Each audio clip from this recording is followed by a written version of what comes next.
tsika mpampianatra framo.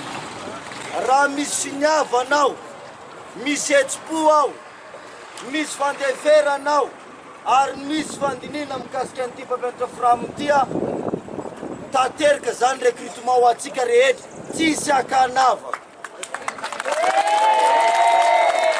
Son zava-misy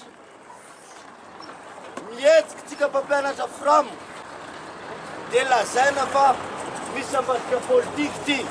Eto zay tompolasy tompoky vavy, zay tsy mila fitondrana, zay tsy mila fitondrana.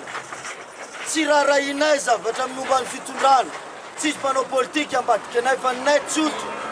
Zavatra nitenenina teo amin'ny fanianina tamin'ny 25 janvier, tianay mba ho tanterahana satria araka ny tenin'ny filoha, aorianany 3 volana dia ho recruté daholo ny mpampianatra framo. Isa ny ady anay, isa ny joro mba hiady anay amina mpitondra na ireo député na ireo iza, tsisy miady ho anay. Fa dikan'izany mijoro zay mpampianatra framo fa hitaky momba ny zo anay mpampianatra framo rehefa nitolo.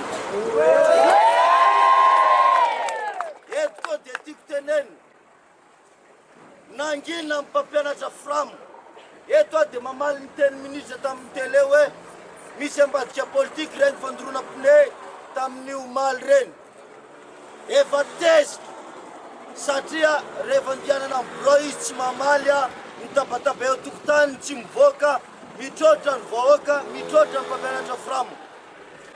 Fanehoana tezerany reny fa tsisy ambadika politika. Fa raha manana proof izy manana ambadika politika, ajoro fa za sy manam'izany tolona amin'ny mpampianatra framo mangatsakatsika madio tahaka izao.